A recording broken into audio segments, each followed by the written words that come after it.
Good morning my dear students, कैसे हैं आप लोग। तो लास्ट लेक्चर में हमने आपको इंट्रोडक्शन ऑफ ऑर्गेनिक केमिस्ट्री में हमने आपको स्ट्रक्चर कैसे रिप्रेजेंट करते हैं इसके बारे में बातचीत करी थी। उसके बाद सिग्मा पाई बॉन्ड के बारे में बातचीत हमने करी थी। हाइब्रिडाइजेशन के बारे में आपसे बताया, primary secondary carbon, alpha beta carbon, alpha beta hydrogen के बारे में हमने आपसे डिस्कस किया था। तो इतनी सारी बात, फिर क्लासिफिकेशन ऑफ ऑर्गेनिक कंपाउंड भी हमने आपको बिल्कुल लास्ट लेक्चर में हमने आपको बताया था। और हमने आपसे कहा था कि नेक्स्ट जो हमारा होगा वो नेमिंग ऑफ ऑर्गेनिक कंपाउंड का टॉपिक होगा। तो अब हम आपको नेमिंग ऑफ ऑर्गेनिक कंपाउंड पढ़ाने जा रहे हैं। Naming of organic compound. तो नेमिंग की जहां तक बात है तो थोड़ा बहुत आइडिया आप लोगों को पहले से है, लेकिन कुछ उसके आगे हम आपको बताएंगे। तो दो टाइप की नेमिंग थी। एक कॉमन नेम हुआ करते हैं कंपाउंड के, और उनका कॉमन नेम अकरेंस के बेसिस पर, उनकी प्रॉपर्टीज के बेसिस पे रखे गए। लेकिन ऑफिशियली जो है IUPAC के द्वारा एक ऐसा नाम सुझाया जाए, ऐसा तरीका सुझाया जाए कि वर्ल्ड वाइड हर जगह वही नाम उसका चले। कहने का मतलब है कि अब एक रूल के तहत आपको नेमिंग करनी है ऑर्गेनिक कंपाउंड की। तो सबसे पहले हम इसमें टॉपिक जो बताएंगे वो IUPAC सिस्टम का ही बताएंगे। तो सबसे पहले जो हम स्टार्ट करने जा रहे हैं वो IUPAC है, international union of pure and applied chemistry इसको बोलते हैं। तो जब भी हम किसी भी कंपाउंड का नाम लिखें तो टोटल जो नेमिंग होती है वो मैक्सिमम 5 पार्ट से मिलकर के बनी होती है। टोटल उसके 5 पार्ट होते हैं, जिसमें उसका पहला जो पार्ट होता है वो होता है वर्ड रूट। सबसे पहले हम जानेंगे वर्ड रूट के बारे में। वर्ड रूट के बाद में प्राइमरी सफिक्स लिखते हैं, सफिक्स फर्स्ट, और उसके बाद हम सफिक्स सेकेंड, सेकेंडरी सफिक्स लिखते हैं। तो वर्ड रूट के बाद हम सफिक्स लिखेंगे, प्राइमरी देन सेकेंडरी। और वर्ड रूट के पहले भी हम दो तरह से और नेम लिखते हैं, जिसको प्राइमरी प्रीफिक्स और उससे भी पहले सेकेंडरी प्रीफिक्स लिखते हैं। तो आप देखें टोटल 5 पार्ट हो गया हमारा। वर्ड रूट, और वर्ड रूट के बाद में सफिक्स, और वर्ड रूट के पहले प्रीफिक्स। लास्ट भी सेकेंडरी से, सेकेंडरी सफिक्स, और स्टार्टिंग भी हमारा सेकेंडरी प्रीफिक्स से है। तो सेकेंडरी प्रीफिक्स सबसे पहले, सेकेंडरी सफिक्स सबसे बाद में, फिर उसके बाद प्राइमरी प्रीफिक्स, और लास्ट के एक पहले प्राइमरी सफिक्स, और हमारा जो मेन है वर्ड रूट। तो इस तरह से हम इसकी नेमिंग लिखते हैं। जरूरी नहीं कि हर कंपाउंड में ये सब कुछ पाए जाते हो। तो हम बारी बारी से बात जानेंगे कि वर्ड रूट क्या है, प्राइमरी सफिक्स क्या है, सेकेंडरी सफिक्स क्या है। इन सारे लोगों के बारे में हम बारी बारी से डिस्कस करेंगे। तो सबसे पहले हम वर्ड रूट के बारे में जाने। वर्ड रूट बोल दिए या रूट वर्ड बोल दिए, दोनों एक ही बात है। तो वर्ड रूट के बारे में अगर हम बातचीत करें तो ये वर्ड रूट मेन चेन के बारे में बताता है, या पेरेंट चेन के बारे में हमको बताता है,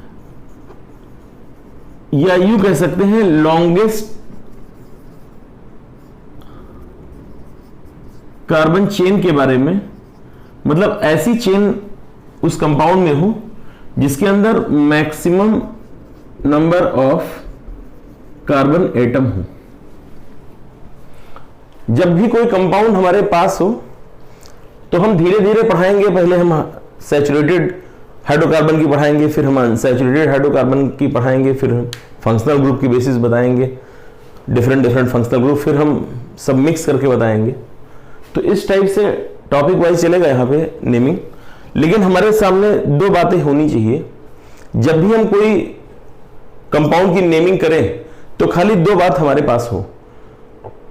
हम पहला पॉइंट हमारे पास हो कि सिलेक्शन ऑफ रूट वर्ड, अगर आप रूट वर्ड सिलेक्ट कर लेते हैं, और दूसरा नंबरिंग ऑन रूट वर्ड, उस रूट वर्ड के ऊपर आप नंबर डाल देते हैं। तो ये जो भी स्ट्रेटजी हमारी है कि हम सबसे पहले रूट वर्ड का सिलेक्शन करें और सिलेक्शन के बाद हम उसके ऊपर नंबरिंग करें। तो ये दो काम अगर हम कर लें तो फिर नेम किसी भी कंपाउंड की लिखने में इतनी दिक्कत हमको नहीं होगी।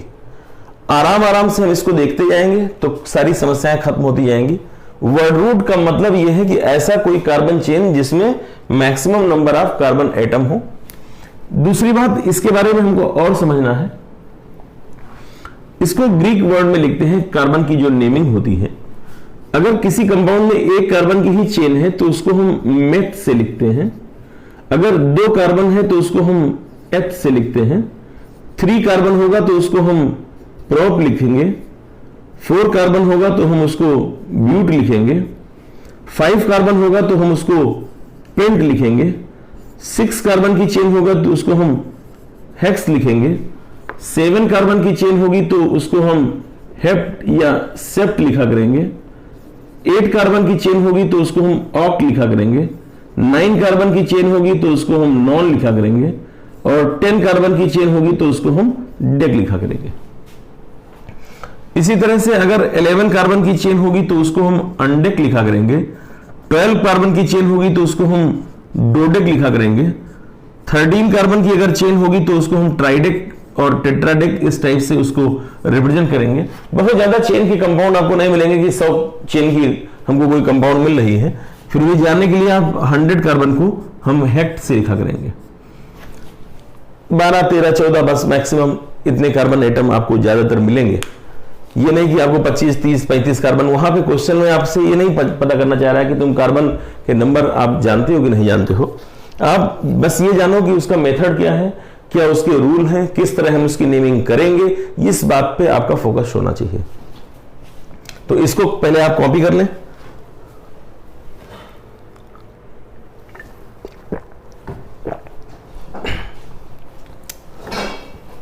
अब देखें, हमने वर्ड रूट के बारे में बताया कि वर्ड रूट को main chain, parent chain, longest chain बोलेंगे। ऐसा चेन बोलेंगे जिसमें मैक्सिमम कार्बन एटम हो, उनको ग्रीक नंबर से लिखते हैं। फिर एक और बात होती है कि जो वर्ड रूट होता है वो हमेशा प्राइमरी कार्बन से स्टार्ट होगा, और जब भी एंड होता है तो वो प्राइमरी कार्बन पे ही होता है। स्टार्टिंग होगी उसकी प्राइमरी कार्बन से और एंडिंग यहां पे होगी वो ऑलमोस्ट प्राइमरी कार्बन ही होता है। तो हमेशा याद रखें कि ये हमारा प्रयास रहे वर्ड रूट के सिलेक्शन में कि हमें प्रयास ये करना है कि उस चेन में ज्यादा से ज्यादा कार्बन एटम आ जाए। तो ऐसा चेन सिलेक्ट करें जिसमें maximum number of carbon atom हो, और जो वर्ड रूट होती है उसकी हमारी स्टार्टिंग प्राइमरी कार्बन से स्टार्ट होकर के वो प्राइमरी कार्बन पे जाके खत्म होती है। इतनी बात याद रखिएगा, मतलब याद रखेंगे कि वो कयामत से स्टार्ट होगी, वो कयामत पे जाके खत्म होगी। मतलब प्राइमरी कार्बन से स्टार्ट होगी और प्राइमरी कार्बन पे ही जाके खत्म हुआ करेगी। इतनी बात आप ध्यान रखेंगे। तो ये हमारा वर्ड रूट हो गया। अब समझे हम कि वर्ड रूट के बारे बाद में हमें और क्या जानना है, एक एक की बात करेंगे। सब्स्टिट्यूएंट होते हैं। कोई कार्बन की चेन हो, आप 10th स्टैंडर्ड में थोड़ा बहुत आपने पढ़ाई करी होगी। एल्किल ग्रुप की चेन है या हेलोजन सब्स्टिट्यूएंट के फॉर्म में है या नाइट्रो ग्रुप सब्स्टिट्यूएंट के फॉर्म में है, तो आगे जो लिखे होते हैं एक्चुअली सब्स्टिट्यूएंट होते हैं। और प्राइमरी प्रीफिक्स हमको बताता है, इट टेल्स अबाउट साइक्लिक और असाइक्लिक नेचर ऑफ कंपाउंड। ये हमको बताएगा कि कंपाउंड साइक्लिक है या एसाइक्लिक है। अगर कंपाउंड एसाइक्लिक है तो प्राइमरी प्रीफिक्स का कोई मीनिंग ही नहीं। यहां पे अगर कोई उसके अंदर रिंग नहीं है कंपाउंड के अंदर, तो हमको प्राइमरी प्रीफिक्स नेग्लेक्ट कर देना है, कुछ नहीं लिखना है। अगर कंपाउंड हमारा साइक्लिक है तब तो हमको प्राइमरी प्रीफिक्स के प्लेस पे साइक्लो टर्म का यूज करना पड़ेगा। अगर 2 रिंग थी वहां पे, इस टाइप का कोई रिंग अगर वहां पे अवेलेबल हो तो इसको हम क्या बोलते हैं बेटा, बाईसाइक्लो। ये हम बता चुके हैं आपको उस दिन। इसको हम स्पाइरो। तो ये जो बाईसाइक्लो, स्पाइरो या जो साइक्लो टर्म होते हैं ये हमारे प्राइमरी प्रीफिक्स में लिखे जाएंगे। बात समझ आ रही है आपको? तो प्राइमरी प्रीफिक्स हमको ये बताता है कि कंपाउंड साइक्लिक है या असाइक्लिक है। अगर वो कंपाउंड एसाइक्लिक है तो इसका मतलब उस ओपन चेन कंपाउंड है। अगर कंपाउंड ओपन चेन है तो प्राइमरी प्रीफिक्स में आपको कुछ भी लिखने की जरूरत नहीं है। अगर कंपाउंड साइक्लिक है तो कंपाउंड अगर साइक्लिक है तो उसके पहले आपको वर्ड रूट के पहले आपको as a primary prefix cyclo, bicyclo या स्पाइरो जैसे टर्म का यूज आपको करना है। तो हमने वर्ड रूट के बारे में जाना, हमने प्राइमरी प्रीफिक्स के बारे में जाना। अब हम प्राइमरी सफिक्स के बारे में जानेंगे। इसको आप कॉपी कर ले तो हम स्पेस थोड़ा कम है तो इसको हम यहां से हटा दें। प्राइमरी सफिक्स हमको बताता है, इट टेल्स अबाउट सैचुरेशन और अनसैचुरेशन ऑफ कंपाउंड। कंपाउंड के सैचुरेशन, वो कंपाउंड सैचुरेट है या कंपाउंड अनसैचुरेट है, इसके बारे में वो हमको जानकारी देता है। अगर कंपाउंड सैचुरेट है इसका मीनिंग ये हुआ कि जो कार्बन की हमारी चेन है वो सिंगल बॉन्डेड है, कार्बन कार्बन के बीच में सिर्फ सिंगल बॉन्ड है। हमने उस दिन क्लासिफिकेशन ऑफ ऑर्गेनिक कंपाउंड जब पढ़ा रहे थे तो आपको बताया था कि जो कंपाउंड है वो 2 टाइप के होंगे, सैचुरेटेड होंगे, अनसैचुरेटेड होंगे। सैचुरेटेड का मतलब आपको पता है कि कार्बन कार्बन के बीच में बॉन्ड कैसा होना चाहिए, सिंगल बॉन्ड होना चाहिए। अगर सिंगल बॉन्ड है तो समझ जाइएगा प्राइमरी सफिक्स वहां पे जो सैचुरेटेड है। अगर वहां पे डबल या ट्रिपल बॉन्ड है तो उसके लिए हम कुछ अलग नेम का इस्तेमाल करेंगे और वहां पे प्राइमरी सफिक्स में उसकी नेमिंग लिखेंगे। तो अब जरा इसको मैं आपको बता दे रहा हूं। कंपाउंड अगर सैचुरेट है, इफ कंपाउंड इज सैचुरेटेड, तो आप किस शब्द का इस्तेमाल करेंगे? एन शब्द का इस्तेमाल करेंगे।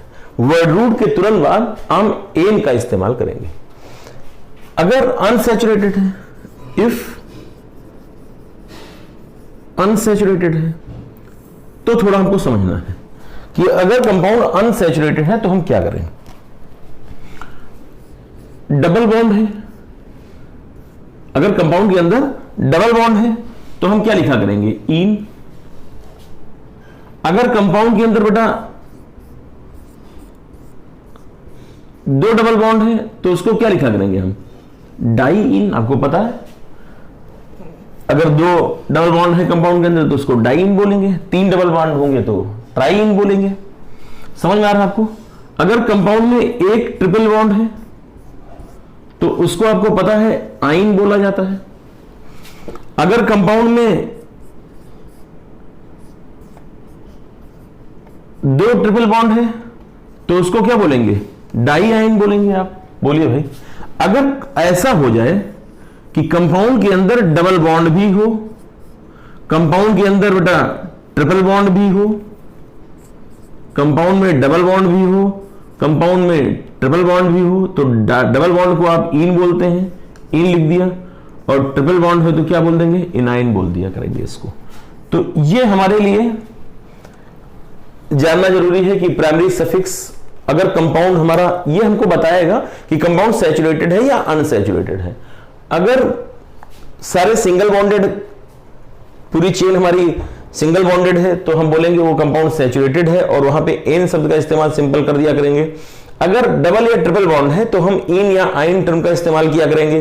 2 इन होगा तो डाई इन का इस्तेमाल किया करेंगे, 3 डबल बॉन्ड होंगे तो ट्राई इन का इस्तेमाल किया करेंगे। इस टाइप से हम उसकी नेमिंग किया करेंगे। अगर ट्रिपल बॉन्ड वहां पे है तो आइन टर्म का यूज करेंगे हम, ट्रिपल बॉन्ड 2 बार आया होगा, रिपीट हुआ होगा, तो हम उसको डाई आइन का इस्तेमाल किया करेंगे। और अगर वहां पे कंपाउंड ऐसा हो जिसके अंदर डबल और ट्रिपल बॉन्ड दोनों मौजूद हो, तो हम उसके लिए इन और आइन दोनों मिक्स करके एनाइन शब्द का यूज हम किया करेंगे। अब तक हमने जाना वर्ड रूट किसको बोलते हैं, हमने जाना प्राइमरी प्रीफिक्स को किसको बोलते हैं, हमने जाना प्राइमरी सफिक्स किसको बोलते हैं। इतनी जानकारी के बाद अब मैं इसको हटा रहा हूं, आप इसको कॉपी कर लीजिएगा।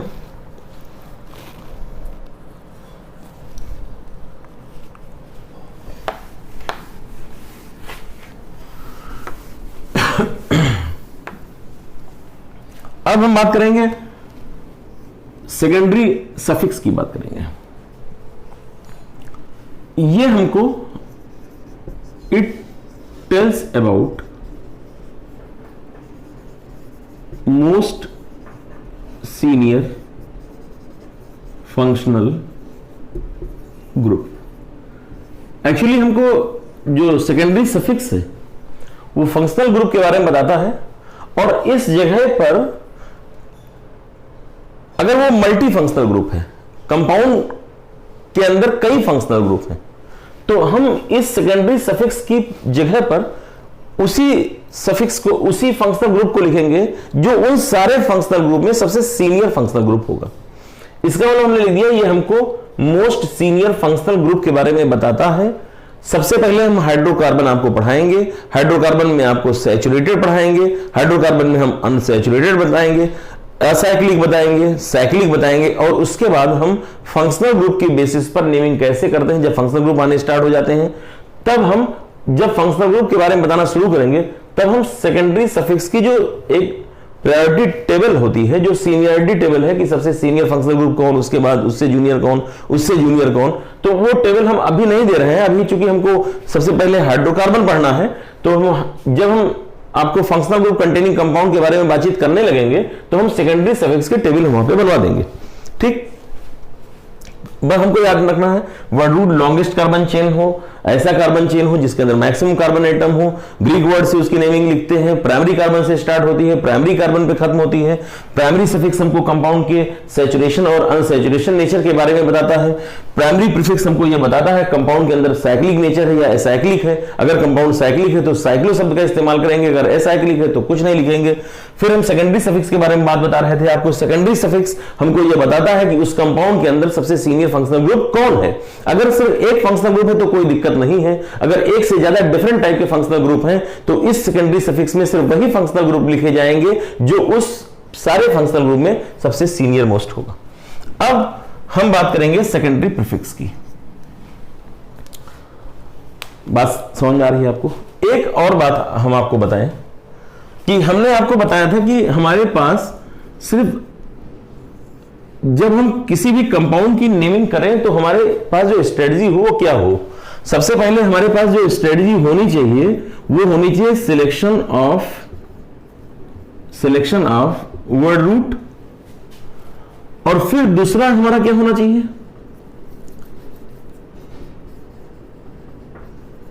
Numbering on word root. फिर उसके बाद नेमिंग करेंगे हम। तो जब हम सबसे पहला काम सिलेक्शन करते हैं वर्ड रूट का, तो जब वर्ड रूट सिलेक्ट कर देते हैं, एक काम ये कर लिया। फिर दूसरा हम ये पता कर लेते हैं कि प्राइमरी सफिक्स कैसा है, बोलो, पहले ये कर लेते हैं। फिर सेकंड पार्ट में हम ये कर लिए, मान लो सेकंड पार्ट में ही आप समझ लें सेकेंडरी सफिक्स तय कर लेंगे कि इस कंपाउंड के अंदर सेकेंडरी सफिक्स कौन है। हम प्राइमरी प्रीफिक्स के बारे में भी जान जाएंगे कि कंपाउंड साइक्लिक है। आप समझिए मैं क्या कह रहा हूं। मैंने कहा कि आप कंपाउंड का में वर्ड रूट तय कर लें, आप ये तय कर लें कि मेन फंक्शनल ग्रुप उसके अंदर कौन सा है, प्राइमरी सफिक्स क्या है, मतलब सैचुरेट है या अनसैचुरेट है, अगर अनसैचुरेट में है तो किस टाइप का अनसैचुरेशन है। फिर प्राइमरी प्रीफिक्स के बारे में जान लें। जब इतना कर लें तो after selection of word root, primary prefix, primary suffix, secondary suffix, जो भी रिमेनिंग पार्ट होगा वो हमारा सेकेंडरी प्रीफिक्स कहलाएगा। या रूट वर्ड तय कर लिया, डबल बॉन्ड है, ट्रिपल बॉन्ड है, ये तय कर लिया। डबल बॉन्ड अगर है तो 2 बार है, 1 बार है, ये तय कर लिया। ट्रिपल बॉन्ड है तो ये तय कर लिया। मेन फंक्शनल ग्रुप आपने तय कर लिया। बाकी क्या बचा? अब जो बचा वो सब हमारा सेकेंडरी प्रीफिक्स हो जाएगा। तो क्या लिखें? After selection of word root, secondary suffix, primary suffix, primary prefix, remaining part will be क्या? Prefix, secondary prefix. अब इसको हम सिंपल भाषा में यूज करें कि सेकेंडरी सफिक्स इसको बोलते हैं। मैं इसको हटा देता हूं। ये बात आपके दिमाग में हमेशा होना चाहिए कि रूट वर्ड का सिलेक्शन करना है, उसके ऊपर नंबरिंग करना है, नंबरिंग करने के बाद फिर हमको नेमिंग करनी है। जो रूट वर्ड का सिलेक्शन कर लेते हैं, जो रूट वर्ड के ऊपर नंबरिंग कर लेते हैं, उनके लिए नाम लिखना बहुत कठिन नहीं रह जाता है, बहुत इजी हो जाता है। तो मैं सब ये हटाए दे रहा हूं। फिर से एक बार मैं रिवाइज कर देता हूं पूरी पॉइंट्स का कि जो IUPAC में जब किसी भी कंपाउंड की जो नेमिंग होती है उनको मैक्सिमम 5 पार्ट्स में कैटेगराइज किया गया है। एक वर्ड रूट होता है मिडिल में, मिडिल के वर्ड रूट के पहले प्रीफिक्स लिखना होता है, वर्ड रूट के बाद में सफिक्स लिखना होता है। सफिक्स को हम 2 पार्ट में डिवाइड किए हैं, प्राइमरी सफिक्स और सेकेंडरी सफिक्स। प्राइमरी सफिक्स हमको डबल, ट्रिपल या सिंगल बॉन्ड के बारे में बताता है। सेकेंडरी सफिक्स हमको यह बताता है कि उस कंपाउंड के अंदर मेन फंक्शनल ग्रुप कौन सा है। फिर हम वर्ड रूट के पहले की बात करें, उसको हमने प्रीफिक्स लिखते हैं। वर्ड रूट के पहले जो लिखते हैं वो प्रीफिक्स है। पहले लिखने वाले को प्रीफिक्स लिखा जाता है, जो पहले लिखते हैं उनको प्रीफिक्स बोलते हैं। तो प्रीफिक्स भी 2 पार्ट में डिवाइड कर लिया गया है। इन जनरल आपको ये मिला करेंगे, ये बहुत कम मिला करेंगे, ये कंपाउंड तभी मिला करेंगे जब वो कंपाउंड साइक्लिक होगा। तो कंपाउंड अगर साइक्लिक है तो प्राइमरी प्रीफिक्स का मीनिंग है तो आपको वहां साइक्लो टर्म का यूज करना है वर्ड रूट के पहले। लेकिन अगर कंपाउंड साइक्लिक नेचर का नहीं है तो प्राइमरी प्रीफिक्स खत्म हो गया। अब बचा हमारे लिए जो अक्सर मिला करेगा वो सेकेंडरी प्रीफिक्स है। तो सेकेंडरी प्रीफिक्स को यूं कह सकते हैं कि जब सब कुछ तय हो जाए तो जो बचा रह जाए वो सेकेंडरी प्रीफिक्स है, या यूं कह लीजिए कि ये सब्स्टिट्यूएंट है। हटाने जा रहे हैं इसको।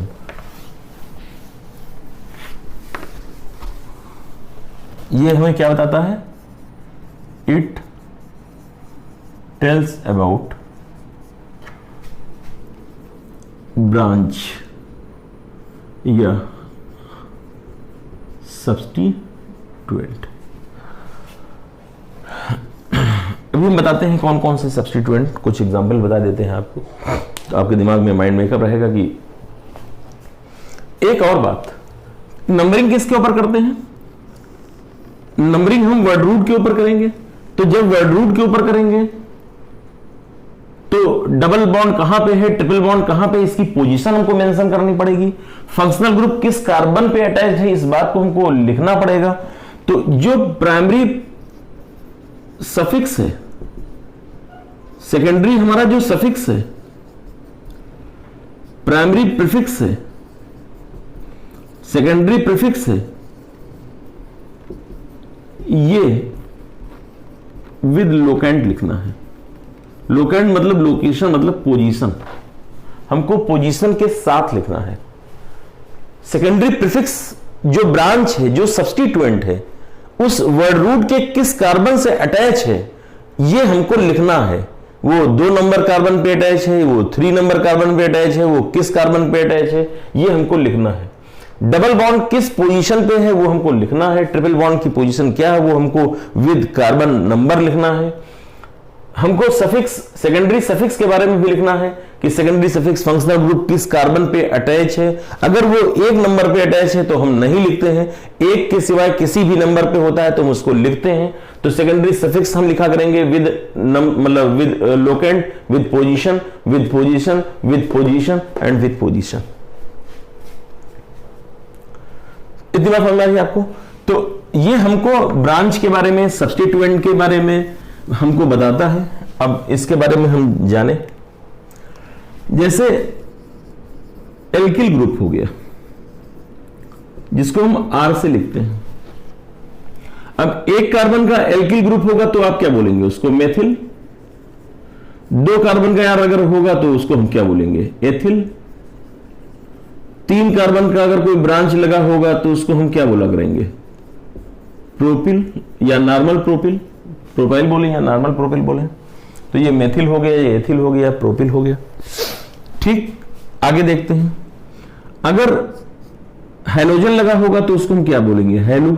जैसे अगर हम फ्लोरीन लगा है तो फ्लोरो, क्लोरीन लगा है तो क्लोरो, ब्रोमीन लगा है तो ब्रोमो, आयोडीन लगा है तो आयोडीन लगा तो क्या बोलेंगे? Iodo, bromo, chloro. इस टाइप से हम इनके नाम लिखा करेंगे।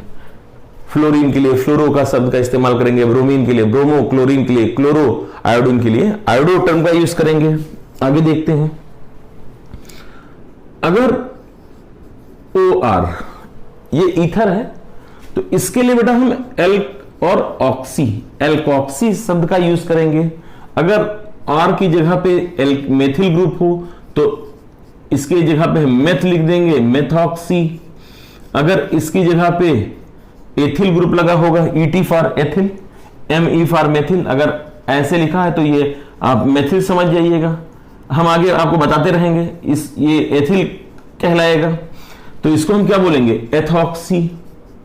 पे बोलो, फेनिल ग्रुप अगर लग जाए तो इसको फिनॉक्सी बोलेंगे। ठीक, तो ये तो हमारा हो गया ईथर का पोर्शन। अब हम दूसरी बात करें तो इसको बोलते हैं ईथर, और ये जो हमारा होता है इसको बोलते हैं साइक्लिक ईथर, जिसको हम प्रीफिक्स में इपॉक्सी लिखते हैं। क्या लिखेंगे इसको? इपॉक्सी। तो एक तो हमारी हेलो ग्रुप वाली हो गई, दूसरी हमारी एल्किल ग्रुप वाली हो गई, तीसरी हमारी हमने लिख दिया इस टाइप की कैटेगरी बन गई। इपॉक्सी वाली बात हमने आपको बता दी। जैसे N डबल बॉन्ड N, इसको हम एजो ग्रुप बोलते हैं। NO2 अगर होगा तो इसको हम नाइट्रो ग्रुप बोलेंगे प्रीफिक्स में, सब्स्टिट्यूएंट। NO अगर होगा तो इसको हम नाइट्रोसो ग्रुप बोला करेंगे। C6H5 इसको हम ऐसे लिखते हैं, फेनिल ग्रुप बोला करेंगे। तो हमारा नाइट्रोसो हो गया, फेनिल हो गया, nitro, azo, hello, alkyl group, alkoxy group, epoxy group, ये सब हमारे सब्स्टिट्यूएंट हैं। तो हमने अभी तक बात करी आपसे वर्ड रूट किसको कहते हैं। वर्ड रूट के बाद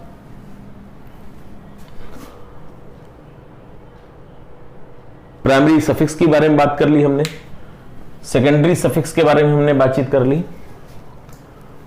सेकेंडरी प्रीफिक्स में आपको बता रहा हूं। एक बात और बतानी थी कि अगर कोई फंक्शनल ग्रुप कंटेनिंग कंपाउंड हमारा होगा तो सेकेंडरी सफिक्स जो है उसमें कोई एक फंक्शनल ग्रुप होगा जो सबसे सीनियर मोस्ट है। मैं बता चुका हूं कि सेकेंडरी सफिक्स में सीनियर मोस्ट फंक्शनल ग्रुप रखा जाएगा। बाकी जितने भी बचे लोग होंगे, जितने जूनियर फंक्शनल ग्रुप होंगे, वो सारे junior functional group secondary prefix में लिखे जाएंगे। तो अभी हम इसके बारे में कोई डिस्कशन नहीं कर रहे हैं। जब हम सेकेंडरी सफिक्स के बारे में बातचीत करेंगे तो वहीं पे बताएंगे कि अगर कोई सीनियर होगा तो सफिक्स में उसका नाम क्या लिखेंगे, अगर वो जूनियर हो जाता है तो उसका हम प्रीफिक्स में उसका क्या नाम लिखते हैं। तो यहां तक बात समझ में आ रही है आपको? ठीक है, तो इसको हम हटा रहे हैं।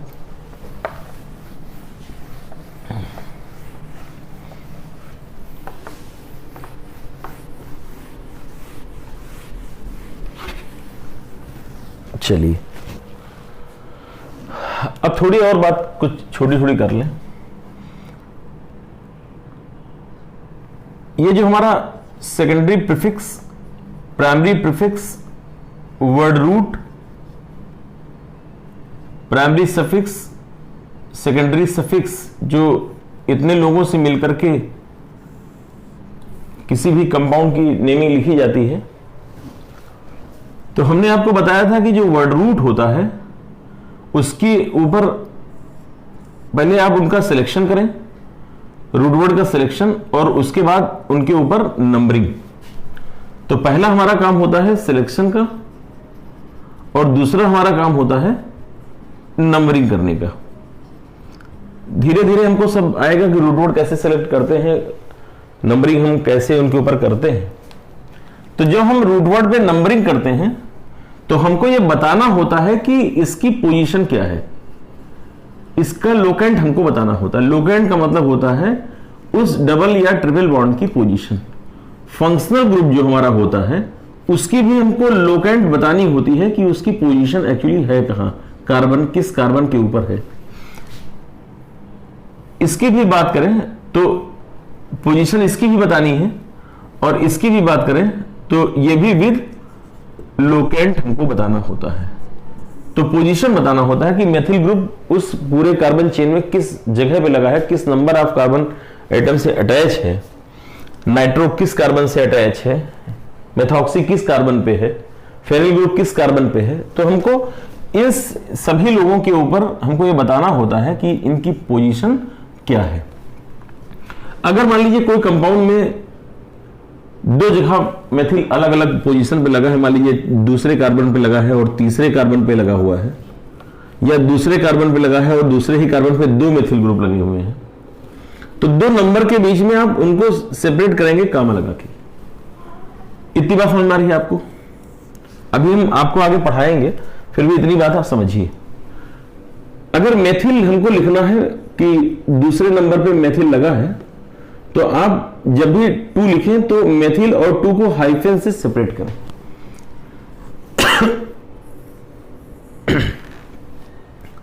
क्लियर?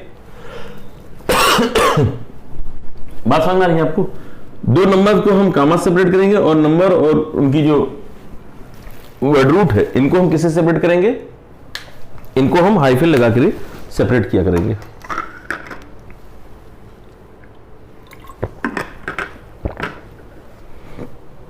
यहां तक बात हो गई। इसको हटा दे रहे हैं। अब क्या किस तरह से हमको इनकी नेमिंग करनी है, तो हम इनको बता देते हैं आपको किस तरीके से हम इनको पढ़ाएंगे। आपको हाइड्रोकार्बन को मैं 2 पार्ट में कैटेगरी बना लूंगा। एक सैचुरेटेड का अलग पढ़ाएंगे और अनसैचुरेटेड का हम आपको अलग से पढ़ाएंगे। पहले समझिए इसको। सैचुरेटेड में हम जो सिंपल सब्स्टिट्यूएंट होंगे उनको हम एक लेक्चर में कवर करेंगे। फिर जो कॉम्प्लेक्स सब्स्टिट्यूएंट होंगे उनको हम दूसरे लेक्चर में कवर करेंगे। और जो साइक्लिक होंगे, साइक्लिक सैचुरेटेड हाइड्रोकार्बन की बात कर रहे हैं, अभी हम सैचुरेटेड की बात कर रहे हैं, इनको हम अलग लेक्चर में कवर करेंगे। इनको हम 2 लेक्चर में कवर करेंगे। अनसैचुरेटेड को ओपन चेन और हम अलग से लेंगे क्लोज साइक्लिक कंपाउंड का क्लोज चेन। समझ में आ रहा है आपको? ओपन चेन और क्लोज चेन। बात समझ में आ रही है आपको? तो इसका मतलब अब हम जो हमारा नेक्स्ट टॉपिक होगा वो सैचुरेटेड हाइड्रोकार्बन का हम शुरू करेंगे और सिंपल सब्स्टिट्यूएंट लेंगे, फिर कॉम्प्लेक्स सब्स्टिट्यूएंट लेंगे। सिंपल सब्स्टिट्यूएंट का मतलब मेथिल, एथिल, प्रोपिल, ब्यूटिल, इस टाइप से ब्रांचेस लगी हुई हैं। नाइट्रो की ब्रांच है, मेथॉक्सी की ब्रांच है। इस कॉम्प्लेक्स सब्स्टिट्यूएंट का मतलब है कि जो ब्रांच है उसके अंदर भी ब्रांच है, तो वो कॉम्प्लेक्स सब्स्टिट्यूएंट हो जाएगा। फिर रिंग स्ट्रक्चर में कैसे उनकी नेमिंग करते हैं उनके बारे में हम बातचीत करेंगे आपसे। और फिर हम अनसैचुरेटेड के बारे में करेंगे, ओपन चेन, और हम बात करेंगे क्लोज चेन की। तो आज यहीं तक बेटा, और हम नेक्स्ट वीडियो में हम आपको सैचुरेटेड हाइड्रोकार्बन पढ़ाएंगे। तब तक ठीक है बेटा, थैंक यू।